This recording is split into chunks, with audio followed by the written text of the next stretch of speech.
Okay, तो good evening, नमस्कार, हर हर महादेव, जय श्री राम, जय श्री राधे। आप सभी का एक बार फिर से स्वागत है आपके अपने ऑफिशियल यूट्यूब चैनल पर। मॉक पेपर 04 यानी मॉक टेस्ट 04 में आप सभी का स्वागत करता हूं। एक बार सभी लोग फटाफट से क्लास को लाइक और शेयर कर दीजिएगा, जहां तक एक क्लास पहुंचे सभी लोग शेयर कर देना। एक सबसे पहले खुशखबरी मैं दे देता हूं कि माई पाठशाला की एप्लीकेशन पर इस फेस्टिव सीजन में, फेस्टिव सीजन का मतलब इस त्योहार के सीजन में आप सभी के लिए किसी भी कोर्स पर 70% का ऑफ है, यानी कि हर एक कोर्स 70% के ऑफ के साथ है। आप किसी में भी एनरोल करें, लेकिन उसके लिए आपको अपना कूपन कोड क्या यूज करना पड़ेगा? आपको कूपन कोड यूज करना पड़ेगा AD10। आप इस कूपन कोड को अगर यूज करेंगे तो आपके लिए हर एक कोर्स जो है 70% ऑफ के साथ रहने वाला है, 70% ऑफ। अच्छा, एक चीज को और समझ लीजिएगा, मैं आपको ये भी बता देता हूं कि कौन कौन से कोर्स क्या क्या कैसे कैसे आपको मिलेंगे, आर पैकेज जो है वो क्या है, कैसे कैसे कौन कौन से पैकेज है, ठीक है। और आप हमारे सपोर्ट के नंबर 6393 पर, या फिर आप हमारे सपोर्ट के दूसरे नंबर 9696102411 पर क्या कर सकते हैं, कॉल करके इस कोर्स में एनरोल कर सकते हैं, ठीक है। अब देखिए जरा, सबसे पहला बेसिक साइंस इंजीनियरिंग ड्राइंग आपके लिए 798 की जो कोर्स है वो 399 में। ALP टेक्नीशियन का प्रैक्टिस बैच 998 से सिर्फ 499 में हो जाएगा। Fitter, turner, machinist, welder, plumber, इन सबके कोर्स को आपको 399 मिल जाएगा। इलेक्ट्रीशियन, यहाँ पर स्पेलिंग को थोड़ा सा सही करना होगा, इलेक्ट्रीशियन में T यहाँ पर आ जाएगा, ठीक है। टी के बाद आई भी आएगा। इलेक्ट्रीशियन हो गया, वायरमैन, इलेक्ट्रॉनिक, मैकेनिकल ट्रेड, इसका course 399। Heat engine, diesel mechanic, RAC, tractor mechanic 399। Math special batch only on 250। संपूर्ण रीजनिंग बैच सिर्फ 299 में। इसी तरीके अगर हम आगे के कोर्सेज की बात करें तो हमारे पास और जो हमारे बैचेस हैं, जिसमें ALP एग्जाम का CBT 1 और CBT 2 भी है, कंप्लीट पैकेज सिर्फ आपको 750 में। GDC LP टेक्नीशियन का गारंटी बैच जो है 750। GDC का ट्रेन मैनेजर का गारंटी बैच जो है 480 रुपए में मात्र। संपूर्ण पैकेज फॉर ग्रुप डी या अन्य किसी भी रेलवे एग्जाम के लिए सिर्फ 360 रुपए में अवेलेबल है। RPF 2023 कंप्लीट पैकेज सिर्फ 300 रुपए में। कंप्लीट पैकेज का मतलब इसमें सारे सब्जेक्ट आपको इंक्लूडेड मिलते हैं। बिहार SSC का सिलेक्शन बैच के नाम से बैच है, वो सिर्फ 348 रुपए में अपने पास है, ठीक है। और आगे की बात करें तो आपके लिए इंजीनियरिंग ड्राइंग और साइंस का जो कॉम्बो है वो 450 में है। साइंस का कॉम्बो जिसमें फिजिक्स, केमिस्ट्री और बायो है, वो आपके लिए तीनों 300 रुपए में मात्र। BSED और ट्रेड का कॉम्बो आपके लिए 600 रुपए में है, जो 2400 का मार्केट प्राइस रहता है। प्रैक्टिस बैच एंड ट्रेड का जो कॉम्बो है वो आपके लिए सिर्फ 600 रुपए में है। BSED और प्रैक्टिस बैच का जो कॉम्बो है वो मात्र आपके लिए 600 रुपए में है, ठीक। ये सारे के सारे डिस्काउंट आपके लिए तभी अवेलेबल होंगे जब आप अपना कूपन कोड क्या यूज करेंगे। आपका कूपन कोड होना चाहिए AD10। AD10 पर आप अगर कूपन कोड यूज मिलेंगे तो किसी भी कोर्स को आप परचेस करेंगे, आपको 70% तक का भारी डिस्काउंट मिलने वाला है, 70% तक का, ठीक है। और ये सारे के सारे जो कोर्सेस हैं, सारे कोर्सेस मैं आपको बता दूं सबसे बेहतरीन कोर्सेस हैं और बहुत कम दाम में, क्योंकि मुझे पता है ना कि बच्चे की मानसिक दशा और आर्थिक स्थिति कैसी होती है। मैं किसी मंगल ग्रह से नहीं आया हूं, मैं भी उसी एक संसार में हूं जिसमें गरीबी, आर्थिक तंगी का सामना मैंने भी किया है। तो मैं किसी भी कोर्स को 2400-2500 के दाम में नहीं बेच रहा हूं। मैं ये नहीं लिख रहा हूं किसी भी कोर्स के लिए कि ये 10,000 रुपए का कोर्स है और 10,000 रुपए का कोर्स काट के मैंने लिख दिया 2400 रुपए। नहीं सर, मुझे पता है कि बच्चा कितना अफोर्ड कर सकता है एक अच्छे ढंग से, उतना ही लिखाया गया है। मैं जानता हूं चीजों को कि जब पैसे नहीं होते हैं और पढ़ाई की इच्छा होती है तब कैसा लगता है। तो इसीलिए सारे कोर्सेज के दाम आपके लिए ऐसे रखे गए हैं, ये मिनिमम प्राइस है। मिनिमम मैं इसलिए कह रहा हूं कि अगर किसी कोर्स का दाम 750 रुपए है, मान लीजिए जैसे ये एक कोर्स है, बच्चों को आपको लग सकता है कि अरे ये 750 कोर्स का 750 का है। तो ALP के CBT 1 और CBT 2 के एग्जाम में आपको पता है सब्जेक्ट कितने होते हैं। पूरी मैथ होती है, बेसिक साइंस इंजीनियरिंग ड्राइंग होती है, साइंस होती है, GS होती है, GK GS 6 सब्जेक्ट होते हैं, जिसमें आपको मैथ्स का ही कोर्स 200 प्लस घंटे का है। बेसिक साइंस इंजीनियरिंग ड्राइंग का कोर्स 150 प्लस घंटे का है इसमें, ठीक है। GK GS का कोर्स आपके लिए मिल जाएगा। इसके बाद रीजनिंग का कोर्स लगभग 100 घंटे से प्लस का होगा। तो मतलब इतने सारे समय के लिए अगर आपको सिर्फ 750 रुपए देने पड़ रहे हैं तो मुझे लगता है कि ये प्राइस बिल्कुल ज्यादा नहीं है। अब देखिए यही कोर्स मार्केट में आपको 2300 रुपए का मिल रहा है।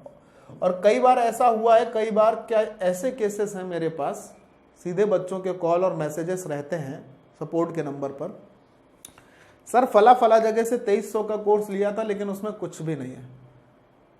वो भले ही लाइव बैच है लेकिन उसमें क्या है, उसमें सिर्फ उल्लू बनाया गया है, रिलेवेंट चीजें नहीं दी जाती हैं। रिलेवेंट चीजें नहीं होने के कारण आपका ये पैसा भी बर्बाद होता है और साथ ही साथ समय भी जाता है। मेरी आपसे विनती है, एक विनती क्या है, मतलब एक तरीके से मैं ये कह सकता हूं कि मेरा आपसे ये कहना है कि एक बार पाठशाला रेलवे एग्जाम की किसी भी कोर्स को आप एनरोल करिए, पढ़िए और देखिए कि जहां आप 2300 रुपए दे रहे थे वहां आपके 2300 रुपए वर्थ होते हैं या जो हमारा मैक्सिमम प्राइस है 750 रुपए वो वर्थ होता है। इससे ज्यादा किसी कोर्स का दाम ही नहीं रखा। सारे कोर्स की वैलिडिटी 1 साल है सबकी। 70% का फ्लैट डिस्काउंट ऑफर मिल रहा है आपको इस वक्त फेस्टिव सीजन में, दीपावली के उपलक्ष्य में। और मैं ये बोल रहा हूं कि ये तभी आपको अवेलेबल हो पाएगा जब आप कूपन कोड AD10 इस्तेमाल करेंगे। तो सभी से मेरा कहना है कि आप कूपन कोड AD10 जरूर इस्तेमाल कर लेना, नहीं तो फिर वो आपको डिस्काउंट नहीं मिलेगा। और उसके बाद की किसी भी प्रकार की जिम्मेदारी के लिए आप अगर कस्टमर को या उसको कस्टमर केयर में जो हमारे सेल्स एग्जीक्यूटिव्स हैं उनको परेशान करेंगे खामखा। तो इसलिए मैं पहले ही आपको सचेत कर रहा हूँ, आप कोर्स कोई भी लीजिए, कोई मनाही नहीं है। मैक्सिमम प्राइस ही 750, इससे ज़्यादा किसी का ही नहीं, सब कुछ है। लेकिन बस उसमें कूपन कोड आप क्या लगाइएगा, AD10, इससे ज़्यादा नहीं। ठीक है सर, चलिए तो हम आज के क्वेश्चंस को शुरू करते हैं, आज की क्लास को शुरू करते हैं। और आज की क्लास का पहला प्रश्न ये है, इसमें मैं मैक्सिमम क्वेश्चन आपको आज इस सेट में मॉक टेस्ट नंबर 4 में आपको घर से करने के लिए दूंगा, ज़्यादा से ज़्यादा। ठीक है, ये आपको घर से करने, इसमें मैं आपको कुछ ही क्वेश्चन कराऊंगा और ज़्यादा से ज़्यादा क्वेश्चन को घर से करने के लिए दूंगा ताकि आप घर में एंजॉयमेंट के साथ साथ अपनी पढ़ाई पर भी आगे काम करें। मेरा सिर्फ उद्देश्य ये है, इसके लिए आप कुछ और मत सोचना। ठीक है, मेरा उद्देश्य ये है एंजॉय करने के साथ साथ पढ़ाई को ना भूलें और उसको भी करते रहें। ठीक है, चलिए कहता है 14 संख्याओं का जो औसत है वो 73.5 है। यदि दो संख्याओं 60 और 63 को संख्या 58 और 70 से स्थानांतरित कर दिया जाता है और उसमें एक संख्या x शामिल कर दी जाए तो इसका जो संख्याओं का औसत है वो 1.5 बढ़ जाता है। x का मान कितना है? ठीक है, समझना। देखिए हमारे पास सबसे पहले 14 संख्याएं थी और उन 14 संख्याओं का जो औसत दिया था वो 73.5 दिया था। तो सबसे पहले अगर 14 संख्याओं का औसत 73.5 दिया था तो इन 14 संख्याओं का टोटल कितना होगा? 14 पंचे 70 0 7, 14 तय 42 और 7 49 9 4, 14 सत्ते 98 और 4 102, 1029 होगा इनका टोटल। अगर हम गुणा कर लेते हैं तो टोटल कितना होगा? 1029। अब मेरी बात को बहुत ध्यान से सुनना और समझना। होता ऐसा है कि इन दो संख्याओं में 60 और 63 जो है उसको बदलकर 58 और 70 लिख दिया गया। इन 14 संख्याओं में दो संख्याएं थी 60 और हमारे पास कितनी? 63। गलती से या किसी अन्य कारण से इसमें से एक को 58 लिख दिया गया है और एक को कितना लिख दिया गया है? 70 लिख दिया गया। ये देखिए तो 2 कम हो गई है और ये देखिए तो आपके पास 7 ज्यादा हो गई है। तो 2 कम होना और 7 का ज्यादा होना का जो रिजल्ट होगा वो 5 ज्यादा का रिजल्ट होगा ना। कि अगर कोई चीज 2 कम हो रही है और फिर वो 7 बढ़ रही है तो उसका रिजल्ट क्या होगा? +5 होगा +5 होगा ना। तो हमारे पास इन दोनों का जो रिजल्ट दिखाई देगा, इन दोनों का रिजल्ट क्या होगा? +5 होगा। यानी कि हमारा जो पहले योग था अब वो योग +5 होना चाहिए। तो अगर ये योग +5 हो जाएगा तो कितना हो जाएगा? 1034 हो जाएगा। यानी उन 14 संख्याओं में से अगर दो संख्याएं 60 और 63 को 58 और 70 लिख दिया जाए तो जो इनका सभी का टोटल होगा वो 1034 होगा। ठीक है, अब क्या होता है कि उसमें एक संख्या x को शामिल कर दिया जाता है। तो जब इसमें एक संख्या शामिल हो गई, मान लो 14 में से एक संख्या को शामिल कर दिया गया तो अब इनकी संख्या 15 हो जाएगी और इनका जो औसत होता है वो कितना बढ़ जाता है? 1.5 बढ़ जाता है। पहले का औसत हमारे पास 73.5 था और अब अगर ये 1.5 बढ़ जाएगा तो नया औसत 75 हो जाएगा। 15 संख्याओं का अगर औसत 75 है तो इनका टोटल क्या होगा? 15 सत्ते 105, 1050 और 75 यानी कि 1125 हो जाएगा। तो अब हमारे पास जो 15 संख्याएं हैं उन 15 संख्याओं का टोटल कितना है 1025। इन 15 संख्याओं के टोटल 1025 में अगर ये 14 संख्याओं का टोटल 1034 घटा दिया जाए, ये जो 14 संख्याओं का टोटल था 1034 था ना, 1034, इसको घटा दिया जाए तो हमें ये पता चल जाएगी ना कि यहां पर जो संख्या जोड़ी गई थी कौन सी x, वो x कितनी हो जाएगी। तो 1025 में ये जो संख्या यहां पर जोड़ी गई कौन सी x, वो कितनी होगी पता चलेगी। तो 1125 में अगर हम 1034 को घटाते हैं तो अपने पास 91 आ जाएगा। कितना आ जाएगा 91। तो मैं ये बात कह सकता हूं कि जो संख्या x होगी वो कितनी हो जाएगी 91 ही तो हो जाएगी ना। तो अपना आंसर क्या बन जाएगा, ऑप्शन नंबर ए क्या बन जाएगा 91 आंसर बन जाएगा। क्लियर आंसर, ठीक है, समझ में आई बात। किसी को कोई प्रॉब्लम तो नहीं है, नहीं होनी चाहिए मेरे ख्याल से तो नहीं होनी चाहिए, क्योंकि इसमें ऐसा कोई कठिन चीज थी नहीं। ठीक है, ए और बी किसी काम को 10-15 दिन में कर सकते हैं, 4 दिन तक 7 काम करते हैं, शेष काम सी अकेले 12 दिन में पूरा करता है। सी अकेले कुल काम के 4/9 भाग को कितने दिन में पूरा करेगा, कुल काम के 4/9 भाग को। तो हमें यह पता है कि मान लीजिए कि कुल काम जो भी होगा उसका 4/9 भाग पूरा करना है सी को अकेले। अच्छा, ए अगर किसी काम को करता है कितने दिन में, 10 दिन में, और बी अगर उसी काम को करता है 15 दिन में, यही बात है ना, बी उसी काम को कितने दिन में करता है 15 दिन में।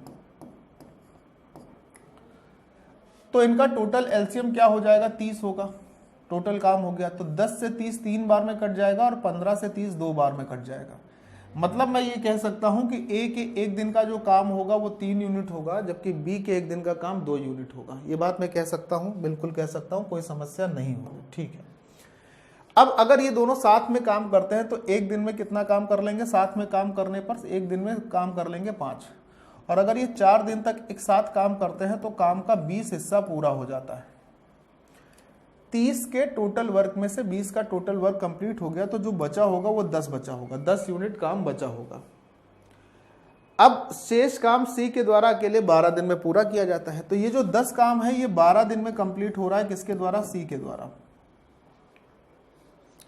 तो सी के एक दिन का काम कितना होगा, तो आप बोलोगे सी की जो क्षमता होगी कि अगर 10 यूनिट काम को 12 दिन में कर रहा है तो 2 पंचे 10, 2 छंग 12। सी की इफिशियंसी होगी 5/6। ये हमें पता चल गया कि सी 5/6 की क्षमता से काम करता है। अब कह रहा सी कुल काम के 4/9 भाग को कितने दिन में करेगा।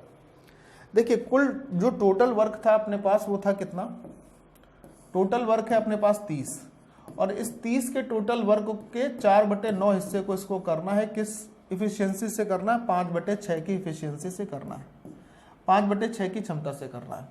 तो ये 6 ऊपर चला जाएगा इसके साथ, यानी यहां पर हो जाएगा 30 × 4 × 6, और बटे में क्या हो जाएगा, 9 तो ही है, 9 के साथ 5 भी आ जाएगा। काटा पीटी कर लेते हैं। काटा पीटी करने पर 5 से 6 बार 30 हो जाएगा, 3 दूनी 6 होगा, 3 त्रिका 9 होगा, 3 से कट जाएगा 2 बार, 2 दूनी 4, और 4 चौको 16 दिन लगेंगे। कितने दिन लगेंगे, 16 दिन। और 16 दिन लगने का मतलब ऑप्शन नंबर ए हमारा बिल्कुल सही आंसर बन जाएगा कि 16 दिन में काम खत्म होगा। नोट करिएगा, ठीक है। ठीक सवाल है, कठिन नहीं कहा जाएगा, लेकिन ये है कि नॉर्मल भी थोड़ा सा नॉर्मल से हटके है। चलिए, ए और बी ने एक साथ एक्स और वाई स्थानों से दूसरे की ओर चलना शुरू किया। रास्ते में बिंदु एम पर मिलने के बाद ए और बी को वाई और एक्स स्थानों तक पहुंचने में 3.2 घंटे और 7.2 घंटे लगे। उनके द्वारा एम बिंदु तक पहुंचने में लगने वाला समय कितना था, उनके द्वारा एम बिंदु पर पहुंचने पर लगने वाला समय कितना था, जितने समय में वो एम बिंदु पर पहुंचे। समझना, 2 स्थान है अपने पास एक्स और वाई, ये 2 स्थान है एक्स और वाई। इन दोनों स्थानों से ए और बी साथ में चलना शुरू करते हैं और एक दूसरे की ओर चलते हैं। ए इधर से चलता है, बी इधर से चलता है, एक दूसरे की ओर चलना शुरू करते हैं। ए चलता है बी की ओर, बी चलता है ए की ओर। रास्ते में बिंदु एम पर, मान लीजिए यहां कहीं बिंदु एम था, इस बिंदु एम पर रास्ते में मिलते हैं ये दोनों। अब देखिए, ये अगर सवाल का आपको कॉन्सेप्ट नहीं पता होगा ना, तो आप उसी पर केवल फॉर्मूला जो होता है S1/S2 √T2/T1 से उससे इस सवाल में कुछ नहीं होगा। अगर आपको कॉन्सेप्ट पता होता सवाल का कैसे होगा तो यही सवाल तभी हो पाएगा। सुनिए, M बिंदु पर मिलने के बाद A और B को Y और X स्थानों तक पहुंचने में कितना इतना समय लगता है। मतलब M बिंदु पर मिलेंगे तो A को अब यहां से यहां तक पहुंचने में जो समय लग रहा है वो 3.2 घंटे का लग रहा है, और जो B था जब वो M पर पहुंचा तो M से फिर उसको X तक पहुंचने में जो समय लग रहा है वो अपने पास लग रहा है 7.2 घंटे का। कितना समय लग रहा है? 7.2 घंटे का लग रहा है। उनके द्वारा M बिंदु तक पहुंचने में लगने वाला समय क्या था, ये पूछ रहा है सवाल। M बिंदु तक पहुंचने में लगने वाला समय क्या था? आपको ये चीज समझनी होनी चाहिए क्या, कि जब शुरुआत की बात थी तो शुरुआत में जितनी देर में A यहां से यहां तक आया होगा उतनी ही देर में B यहां से यहां तक आया होगा। इनके लगने वाले समय शुरुआती समय बराबर रहे होंगे, शुरुआती समय जो होंगे वो बराबर होंगे। और जब समय बराबर होता है, देखिए क्या होता है, समय बराबर होता है दूरी बटे चाल। तो अगर ये इस तरफ आ जाता है तो यहां पर होगा समय इंटू चाल बराबर दूरी। और समय अगर कांस्टेंट होता है तो जो रेशियो हमारे पास स्पीड का होता है वही डिस्टेंस का होता है। जो रेशियो किसका हो जाएगा, स्पीड का हो जाता है, वही डिस्टेंस का हो जाता है। ये आपको याद रखना चाहिए। अब मैं आपको आगे लेकर चलता हूं, ध्यान से सुनना भाई। A की चाल क्या है पता नहीं, मैंने S1 मान ली। B की चाल क्या है पता नहीं, मैंने S2 बोल दिया। बहुत ध्यान से देखना दोनों की चाल, ठीक। अब सुनिए, जब A की बात है तो A ने M से Y तक की जो दूरी है वो 3.2 घंटे में तय करी है, और A की चाल कितनी है, S1। तो इसका मतलब ये जो दूरी होगी वो क्या होगी, 3.2 गुणे S1 होगी कि नहीं होगी? बोले हाँ सर होगी। तो सही, 3.2 गुणे S1 करेक्ट होगी, बिल्कुल सही बात है। अच्छा, B जब चल रहा था M पर पहुंचा होगा, और M पर पहुंचने के 7.2 घंटे के बाद वो A पर आया होगा, और B की चाल कितनी थी, S2। तो मतलब ये जो दूरी तय की गई थी वो कितनी रही होगी, वो रही होगी हमारे पास 7.2 गुणे S2। हाँ या ना? बोले हाँ सर रही होगी, बिल्कुल सही है। ये दोनों दूरियां हमारे पास आ गई। कौन कौन सी दूरियां हमारे पास आ गई? हमारे पास एक ये दूरी भी आ गई, ये वाली दूरी A से लेकर M तक की, और ये वाली दूरी भी M से लेकर Y तक की दूरी भी हमारे पास आ गई। अब जब ये दोनों दूरियां आ गई तो अपना काम अब सरल करना है। समझना, A जितने समय में X से M तक पहुंचता है, B उतने ही समय में Y से कहां पहुंचता है, M तक पहुंचता है। दोनों के समय क्या होंगे, बराबर होंगे। टाइम कांस्टेंट होगा, और अगर टाइम कांस्टेंट होगा तो टाइम बराबर क्या होता है, डिस्टेंस अपॉन स्पीड। तो इसके लिए यहां से यहां तक की डिस्टेंस देखिए जरा, जब A चल के यहां से यहां तक आया है, A यहां से यहां तक अब आया है, तो ये दूरी कितनी है, तो 7.2 गुणे S2 है। और इसको तय किसने किया होगा, A ने किया होगा। किस स्पीड से, S1 की, बराबर। इसको देखो B को, ये दूरी इसने तय करी है 3.2 इंटू S1 की दूरी, और इसकी स्पीड क्या है, B की स्पीड तो S2 है, तो ये S2 हो गया। ये हिस्से को अगर हम सॉल्व करते हैं तो लगने वाला समय हमारे पास आएगा, यहां से S1 S2 आ जाएगा तो लगने वाला समय भी आएगा। अब देखो जरा, यहां से क्या मिलेगा आपको, S2 स्क्वायर बटे में S1 स्क्वायर मिल रहा है ना, S2 स्क्वायर बटे में S1 स्क्वायर, S2 बटे S1 का होल स्क्वायर होगा। उसको हम यहाँ पर क्या लिख लेंगे, रूट के अंदर। ये इधर गया है, ये इधर आया, तो 3.2 बटे में अपने पास क्या आ जाएगा, 7.2। ये फॉर्मूला होता है, ये जो मैंने आपको यहाँ पे प्रूफ करके भी दिखा दिया, ये फॉर्मूला होता है S1 अपॉन S2 बराबर root of T2 upon T1 होता है। ठीक है, root of T2 upon T1। ये बात को ध्यान से समझना है, जल्दबाजी नहीं करनी, मैं फिर से बोल रहा हूँ। अब इसके बाद देखो, दशमलव से दशमलव का काम हटा लीजिए, 2 से काट दीजिए इसको 16 बार, 2 से काट लीजिए 36 बार। ये कितना हो जाएगा, 4, ये कितना हो जाएगा, 6, 4 बटे 6 हो गया इसका वर्गमूल। S1 और S2 का जो रेशियो मिल गया वो 4 और 6 का मिल गया। 4 और 6 को और थोड़ा मिनिमाइज कर सकते हो तो आपको 2 और 3 मिल जाएगा। क्या मिल जाएगा, 2 और 3। तो अगर गति का अनुपात हमारे पास कितना दिख रहा है, 2 और 3, तो मैं ये कह सकता हूं ना कि S1 जो है वो हमारे पास 3 के रेशियो में है, और S2 है जो हमारे पास वो कितने के रेशियो में, S2 जो है हमारे पास 2 के रेशियो में है। दूरी पूछा है, समय पूछा है, जरा समय के लिए बात करते हैं, जरा ध्यान से देखना भाई। S2 कितना आ गया है, S2 है अपने पास 2, तो ये दूरी जो होगी वो होगी 7.2 गुणे 2, होगी या नहीं होगी। और उसको किस स्पीड से तय किया गया है, 3 की स्पीड से, तो टाइम क्या लगेगा 7.2 गुणे 2, और उसको अगर 3 की गति से तय किया गया है तो 3 यहाँ हो जाएगा, 3 से काटेंगे 2.4, 2.4 गुणे 2, तो 4.8 घंटे का समय लगेगा। तो ऑप्शन नंबर ए हमारा करेक्ट आंसर बनेगा। लेकिन मैं आपको फिर से बोल रहा हूँ, ये सवाल अगर आपको ये फॉर्मूला आता है, ये फॉर्मूला आता है, तो जरूरी नहीं कि जिसको ये फॉर्मूला आता है उससे ये सवाल हो ही जाए, नहीं हो पाएगा। फॉर्मूले के बाद आप आगे कुछ कर ही नहीं पाओगे, इसमें सोच ही नहीं पाओगे। अगर आपको प्रश्न के कॉन्सेप्ट नहीं पता है ना, तो सवाल फिर आपके लिए मुश्किल रहेगा। तो कॉन्सेप्ट का पता होना तो बहुत ज्यादा जरूरी होता है, हमेशा से ध्यान रखना इस चीज को। कॉन्सेप्ट का पता होना सवाल के लिए वेरी वेरी इंपॉर्टेंट होता है, ठीक है। नेक्स्ट देखिए, बताइएगा अगला प्रश्न। एक समचतुर्भुज का जो परिमाप है वो दिया है, उसके एक विकर्ण की लंबाई दी है, इसका क्षेत्रफल उस आयत के क्षेत्रफल के बराबर है जिसकी भुजाओं का अनुपात 7 और 3 है। आयत की बड़ी भुजा की लंबाई क्या होगी? आयत की जो बड़ी भुजा होगी उसकी लंबाई जो होगी वो 7 से कटने वाली संख्या होगी। तो ये ऑप्शन और ये ऑप्शन तो अपने पास से हट जाएगा कि ये आंसर नहीं हो सकते, 7 से नहीं कट सकते, उम्मीद कम है। अब या तो ये होना चाहिए या तो ये होना चाहिए। चलिए बात करते हैं, देखते हैं। आइए,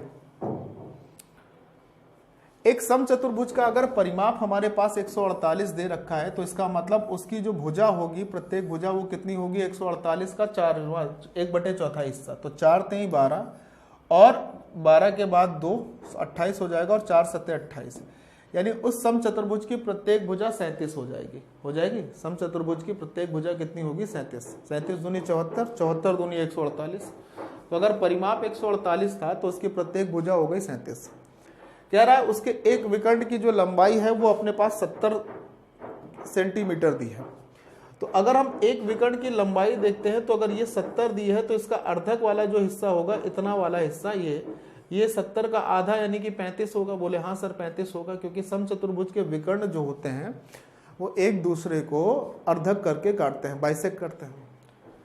तो अगर हम देखते हैं कि ये समकोण त्रिभुज में एक हिस्सा 35 का है, एक 37 का है, तो हमारे पास जो बाकी बचा हिस्सा होगा वो कितना होना चाहिए? ये हिस्सा कितना होगा इसका? ये भुजा कितनी होगी? मान लो ये एक समकोण त्रिभुज हो गया आपके पास। इस समकोण त्रिभुज में आपके पास कर्ण दिया है 37, आपके पास लंब दिया है 35। तो आपको आधार अगर बताना है तो क्या होगा? मान लीजिए ये आधार है, तो क्या इसमें पाइथागोरस थ्योरम पूरी लगाओगे क्या? मैं आपको अच्छा पूरी भी लगा के बता देता हूं, लेकिन इसके लिए अगर आपको 35 37 से ट्रिपलेट जो बनती है अगर वो याद हो तो ज़्यादा अच्छा होगा, उसमें समय आपका कम लगेगा। लेकिन मैं आपको बताता पूरा हूं।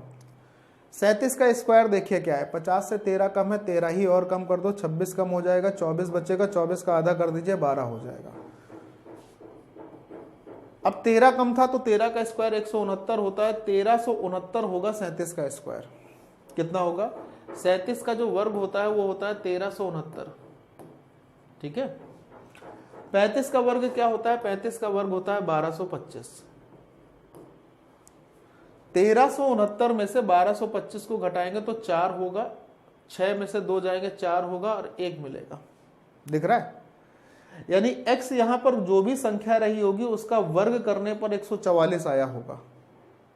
तो किसका वर्ग 144 होता है? तो बोलोगे सर 12 का वर्ग 144 होता है। यानी 35, 12 और 37 की ट्रिपलेट बनती है, ये बात आपको याद रखनी होगी। अब तो बिल्कुल ही 35, 12 और 37 की ट्रिपलेट होती है, ठीक है ना। तो याद रखना है इन सब चीज़ों को, छोटी छोटी बातें होती है जो आपके लिए कामकार होती है। तो ये भुजा अगर इसकी 12 हो गई, ये इसका आधार कितना हो गया? 12 हो गया। तो ये बाकी जो ये वाला हिस्सा होगा ना, ये भी 12 होगा। इसका मतलब समचतुर्भुज का दूसरा विकर्ण हमारे पास आ जाएगा कितना? 24। अब समचतुर्भुज का क्षेत्रफल होता है 1/2 विकर्ण पहला यानी कि 70 और गुणे विकर्ण दूसरा यानी कि 24। इसका जो क्षेत्रफल है, इस समचतुर्भुज का जो क्षेत्रफल है, वो कह रहा है कि समचतुर्भुज का क्षेत्रफल उस आयत के क्षेत्रफल के बराबर है जिसकी भुजाओं के लिए अनुपात दिया है 7 और 3 का। मतलब इसका क्षेत्रफल ये जो बराबर होगा आयत के क्षेत्रफल के बराबर होगा जिसकी भुजाएं 7 और 3 के अनुपात में दी हैं। तो 7x और 3x करके लिख लेते हैं। चलेगा? यस सर बिल्कुल चलेगा, कोई दिक्कत नहीं है। अब अगर चल गया तो समझ लो खत्म ही हो गया ना। ये कट गया 10 बारी, इससे काट देते हैं 8 बार, और ये कट गया इससे 4 बार। तो यहां पर आपके पास क्या दिख रहा है, 10 चौको 40 और यहां पर होगा एक्स स्क्वायर। एक्स स्क्वायर का मान आपके पास 40 दिख रहा है। यदि एक्स स्क्वायर का मान आपके पास 40 दिया है तो एक्स का मान क्या होगा, 10 चौको 40 होता है 2√10 होगा। एक्स का मान आपके पास आ गया 2√10। और अगर x का मान 2√10 आ गया तो आयत की बड़ी भुजा पूछा था तो जो कि 7x थी, तो 7 गुणे 2√10 कर लेंगे तो अपना आंसर क्या बन जाएगा, 14√10। क्या बन जाएगा, 14√10। तो अपना आंसर क्या बनेगा, ऑप्शन नंबर ए बन जाएगा। क्या बनेगा, ऑप्शन नंबर ए। क्लियर है क्या, नोट करिएगा, वेरी गुड। एक लंबवृत्तीय बेलन का वक्रपृष्ठ दिया है और इसके आधार की त्रिज्या दी है, सिलेंडर का आयतन क्या होगा। अच्छा, बेलन के वक्रपृष्ठ की अगर बात करते हैं तो बेलन का जो वक्रपृष्ठ होता है वो होता है 2 × πr/h। मेरी बात को बहुत ध्यान से समझना, 2 × πr/h। त्रिज्या अपने पास दे ही रखी है 10.5, तो 21/2 लिख सकते हो। h हमारे पास नहीं पता है, h आ जाएगा। और ये हमारे पास दे रखा है 1320। हमसे पूछा गया है सिलेंडर का आयतन क्या होगा, वॉल्यूम क्या होगा। आयतन होता क्या है, πr²h। ध्यान से सुनिए, पाई का मतलब 22/7, r स्क्वायर का मतलब क्या हो जाएगा, 21/2 का होल स्क्वायर, यानी कि 441/4। 21 का स्क्वायर 441, 2 का स्क्वायर 4। और जो 21/2 लिखा है ना, वो हमने 10.5 को भिन्न में बदल कर लिख लिया है। अब यहां से अगर हमें h और पता चल जाए तो आयतन भी आ जाएगा, यही तो होगा ना। अच्छा, मुझे क्या दिखाई दे रहा है, मुझे एक चीज साफ साफ स्पष्ट रूप से ये दिखाई दे रही है, बड़े आपको भी दिखेगी कि भाई साहब हमारा कोई भी आंसर जो है वो दशमलव में नहीं है। इसका मतलब 7 भी कट गया होगा और 4 भी कट गया होगा कहीं ना कहीं से। अब क्योंकि आयतन चाहिए तो आयतन के लिए हम देख पा रहे हैं कि वो 22 का भी मल्टीपल होना चाहिए, 441 का भी फैक्टर होना चाहिए। सॉरी, 22 का फैक्टर क्या होगा, 11, यानी संख्या 11 से तो कटने वाली होनी चाहिए। तो 7 और 2 9, 6 3 9, पहली संख्या तो 11 से कट रही है। दूसरी संख्या को देखते हैं, 9 7 16 और 9 6 15, ये नहीं कट रहा है, 11 से खत्म कर दो। इसको देखते हैं, 9 8 17, 17 में से 6 माइनस कर देंगे, ये भी 11 से कट रहा है। फिर देख लीजिए 9, ये भी 11 से कट रहा है। अब बाकी के ऑप्शन में आपको ये देखना है कि संख्या 7 से कट रही है या नहीं कट रही है। 7 9 63, 4 7 6 42, 7 से ये नहीं कट रही। 7 9 63, यहां से बचेगा 6, 7 8 56, 7 से नहीं कट रही। 7 9 63 बचेगा 6, 7 9 63, ये आपका आंसर हो गया 6930, 6930। तो अब आप चाहो तो थोड़ी सी बात को समझना कि इसको भी लिखने की आपको जरूरत तो नहीं है। इसीलिए मैं हमेशा कहता हूं कि जब चीजों को लिखा करो तो लिखने से पहले एक बार हमेशा ऑप्शन पर नजर जरूर डाल लिया करो। ऑप्शन पर नजर डालने के फायदे बड़े हो जाते हैं, ठीक है। तो आप बिना कैलकुलेशन के इस क्वेश्चन का आंसर तो ले ही सकते हो। अब अगर ये किसी को लगता है कि अरे नहीं, हम बिना कैलकुलेशन के तो नहीं लेंगे, हमें तो कैलकुलेशन चाहिए ही चाहिए, जिसने कसम खा ली है कि नहीं कैलकुलेशन तो करेंगे ही, वो कैलकुलेशन भी देखो भाई, मैं उसको कैलकुलेशन भी बता देता हूँ, सोचो समझो और देखो। हालांकि सोचने समझने का कुछ नहीं है, सीधी कैलकुलेशन है, मैं आपको बता ही देता हूँ, ठीक है। आइए भाई देखिए, 2 से ये 2 का काम खत्म हो जाएगा, 7 से ये कट जाएगा 3 बार, 7 से कट गया 3 बार, ठीक। 22 गुणे 3 66 होता है, 11 से 6 बार कट जाएगा, 11 एकम 11 हो जाएगा, 11 दूनी 22 हो जाएगा, 120 होगा। 6 से इसको काट लेंगे तो 20 बार हो जाएगा, यानी h की वैल्यू हमारे पास सीधे सीधे 20 आ जाती। तो अगर h की वैल्यू को हम यहाँ 20 रख लेते और फिर कैलकुलेशन करते तो क्या काम नहीं होता क्या? बोले सर होता। 4 से ये कटता 5 बार में, 7 से इसको काट लेते तो 7 छंग 42 हो जाता, 2 7 21 होता, 63 हो जाता। 22 पंचे 110 होता, 110 गुणे 63 ही करना होता, तो 6930 अपना आंसर हो जाता। गुणा करते तो 6930, भाई 11 का गुणा 63 में करते तो 693 और 1 0 आगे और लगा लेते, तो यही आंसर बन जाता। तो मतलब कैलकुलेशन में भी बहुत समय नहीं लगना था, लेकिन जो भी समय लगना था वो हम बचा सकते हैं, और बचा सकते हैं तो अपना आंसर ये भी मिल जाएगा। क्या कहते हो? ठीक है। नेक्स्ट क्वेश्चन, ये देखिए आंसर। इस क्वेश्चन को करना है, वॉट मास पर आधारित क्वेश्चन है। मैं आपको हद तक लेके जाऊंगा, लेकिन पूरा आपको ही सॉल्व करना होगा आखिरी में। चलिए देखिए, ये लिखा था 8/3, भाग का निशान था, पलट देंगे 4/3 हो जाएगा, ठीक है। ऑफ लिखा है, गुणा लिखा है तो 5/6 रहेगा, 5/6 हो गया। उसके बाद प्लस है तो प्लस लगा लेते हैं, 4/9 लिखते हैं। फिर उसके बाद आपके पास डिवीजन का साइन है, डिवीजन को हम लोग क्या करेंगे, मल्टीप्लाई कर लेंगे। लेकिन ये जो ब्रैकेट है ना, इसको सॉल्व कर लेते हैं। इस ब्रैकेट को सॉल्व करके देखिए क्या मिलेगा अपने पास। 3 दूनी 6, 5 एकम 5, 6 में से 5 1/10 मिलेगा। गुणा किया है तो पलट कर लिख देंगे, 10/1 हो जाएगा। कितना हो जाएगा, 10/1। ठीक है। फिर मल्टीप्लाई है अपने पास, 9/25 लिखा है, 9/25 लिख लेंगे। प्लस लिखा है, प्लस लिख लेते हैं। फिर अपने पास 3/5 गुणे में कितना है, 3/5 है, गुणे में अपने पास 4/9 है।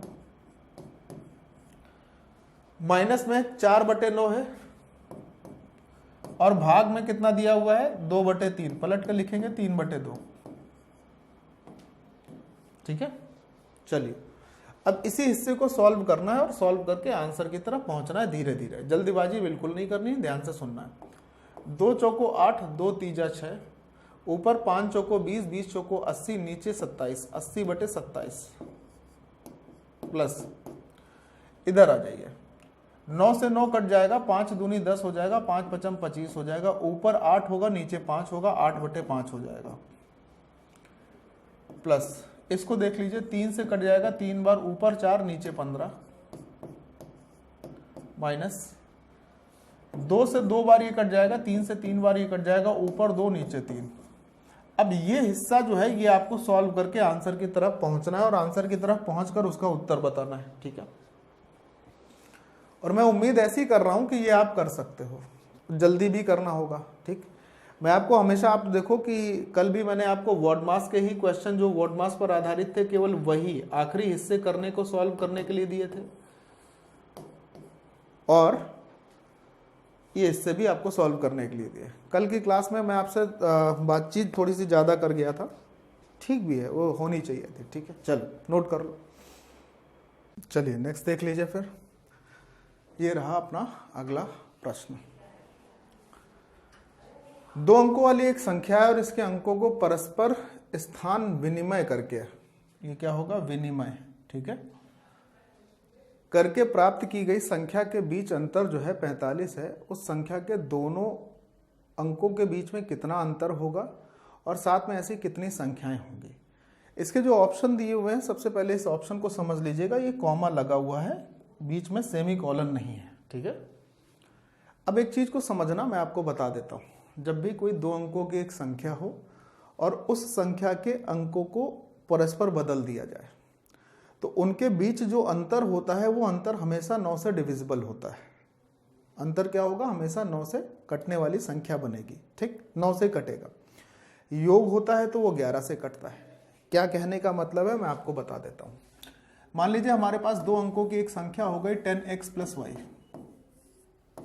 जिसके अंक क्या क्या है, x और y है। ठीक, हमारे पास एक संख्या हो गई 10x + y, ये 2 अंकों की एक संख्या हो गई और इसके अंक जो है वो x और y है। अब अगर इसी संख्या के अंकों के क्रम को हम पलट दें तो हमारे पास क्या बन जाएगा, 10y + x, x की जगह y आ गया, y की जगह x आ गया ना। अब इनका जो अंतर होगा, देखिए वो अंतर क्या बनता है कि अगर हम दोनों को घटा लें तो 10x में से x माइनस होगा, 9x हो जाएगा, और माइनस के 10y में से एक y माइनस होगा तो माइनस का 9y हो जाएगा। और अगर 9 कॉमन कर लेंगे तो इन संख्याओं के अंकों का जो अंतर होगा वो हमेशा 9 का मल्टीपल होता है। और ये अपने पास कितना दिया है, 45, तो 9 से जब ये कटेगा तो 5 हो जाएगा, यानी संख्या के अंकों के बीच का जो अंतर होगा वो 5 होगा। संख्या के अंकों के बीच का अंतर कितना होगा, 5 होगा। मेरी बात को बहुत ध्यान से सुनना। तो एक चीज तो कंफर्म हो गई कि संख्या के अंकों के बीच का अंतर 5 होगा। 5 के लिए अगर शुरुआत में देखें तो सिर्फ एक यही ऑप्शन है और अपना आंसर भी क्या हो जाएगा, ऑप्शन नंबर सी। लेकिन जैसे इसमें पूछा कि ऐसी और कितनी संख्याएं संभव होंगी, तो मैं आपको यह भी बताता हूं। देखिए यहां पर क्या है कि जो दाही का अंक है और जो इकाई का अंक है, दाही का अंक जो है वो इकाई के अंक से बड़ा होना चाहिए। कितना, 5। ये जो है दाही का अंक है, ये इकाई का अंक है, यानी कि हर बार दाही के अंक में से इकाई का अंक अगर घटाएंगे तो 5 होना चाहिए। तो ऐसी पहली संख्या कौन सी मिलेगी, इस चीज को जरा गौर से अगर सोचें हमारे पास, जिसके बीच का अंतर 5 होगा, तो हम देखते हैं ऐसी पहली संख्या हमको क्या मिल सकती है। इसको जरा सोचिए, जिसमें दाही का अंक हमेशा इकाई के अंक से ज्यादा हो।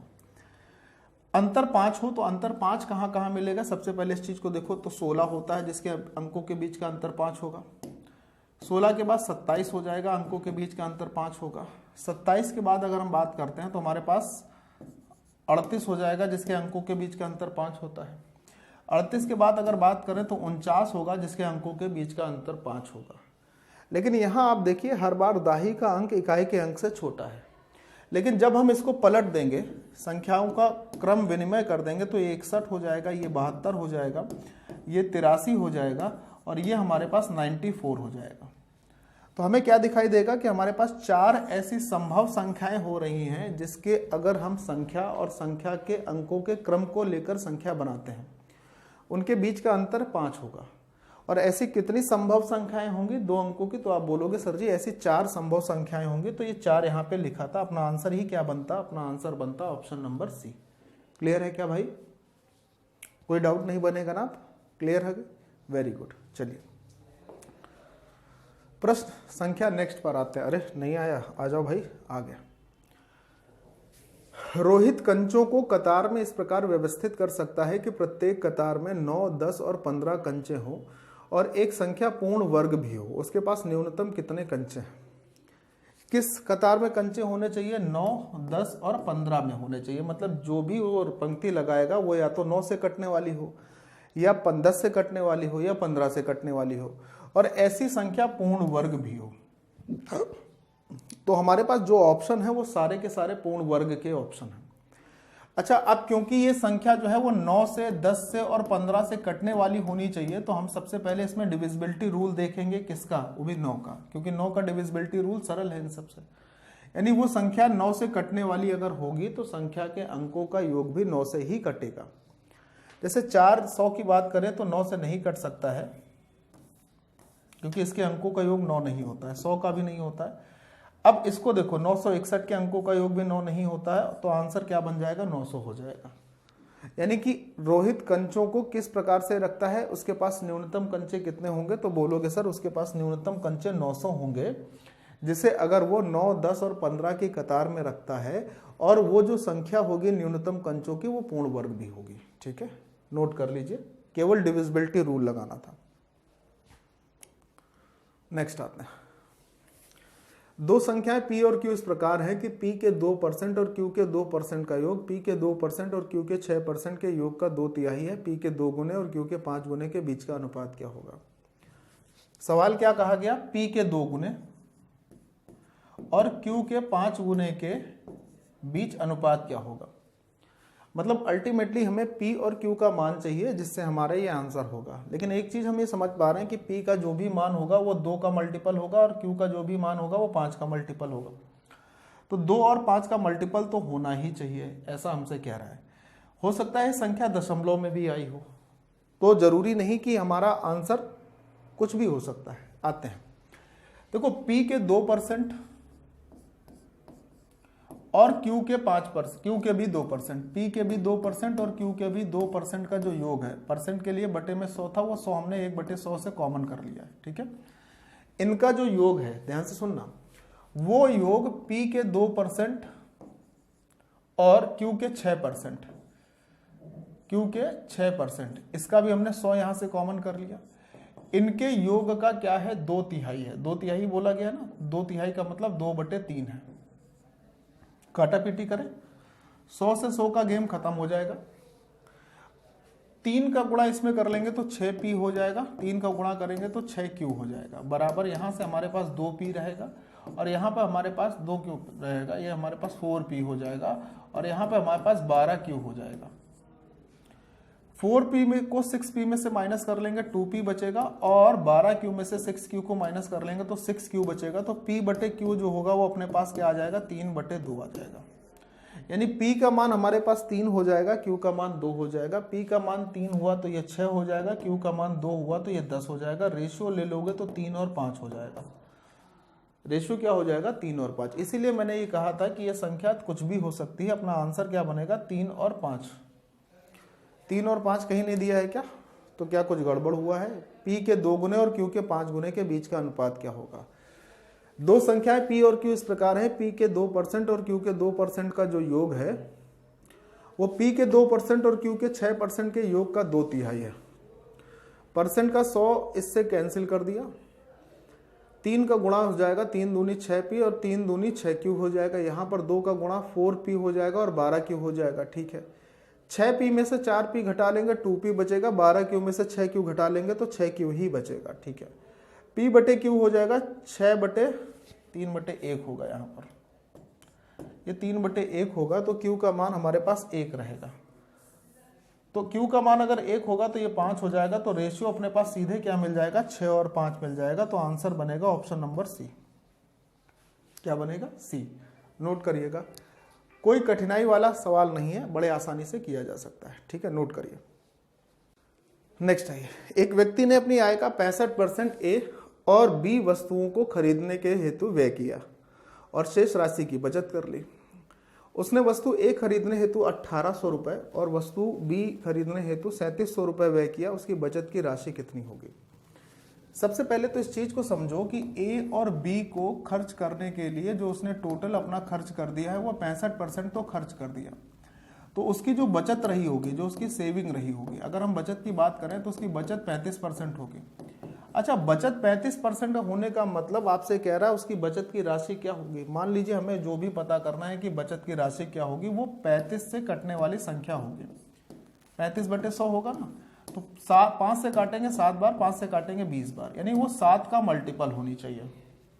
और 7 के मल्टीपल के लिए अगर ऑप्शन देखें तो हमारे पास ये आंसर और ये आंसर तो खत्म ही हो जाएगा। 7 चौको 28, ये भी खत्म हो जाएगा। 7 तीजा 21 होगा, यहां से बचेगा 6, 7 9 63 हो जाएगा। ऑप्शन नंबर सी हो जाएगा डायरेक्ट। तो बहुत ज्यादा समय नहीं देना होता है ऐसे प्रश्नों में, भले ही वो बड़ा दिखाई दे या छोटा दिखाई दे, आपको समझकर करने की जरूरत होती है हम किस प्रकार से कैसे काम को करेंगे। ठीक है,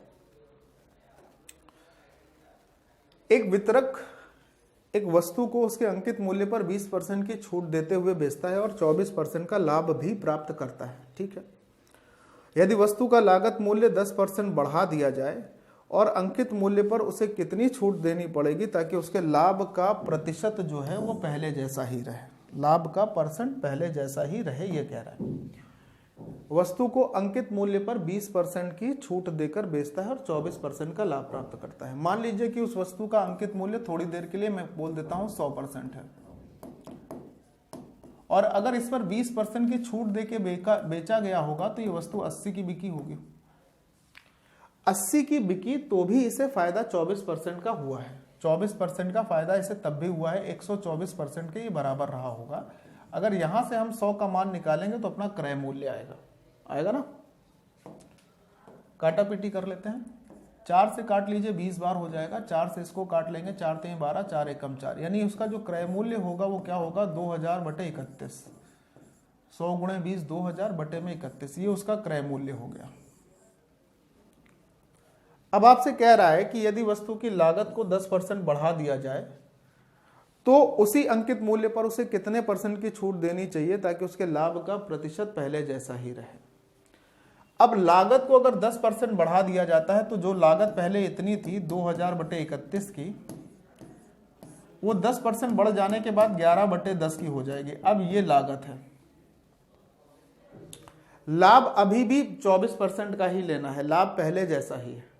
तो अंकित मूल्य पर छूट कितनी होगी, सुनिए, इस पर अभी भी 24% का लाभ लेना होगा। तो अब जो विक्रय मूल्य होगा वो कितना होगा, 2000/31 गुणे में 11/10, और 24% का ही लाभ लेना है तो विक्रय मूल्य होगा 124/100। बोलो ठीक है क्या? बोले हाँ सर बिल्कुल ठीक है।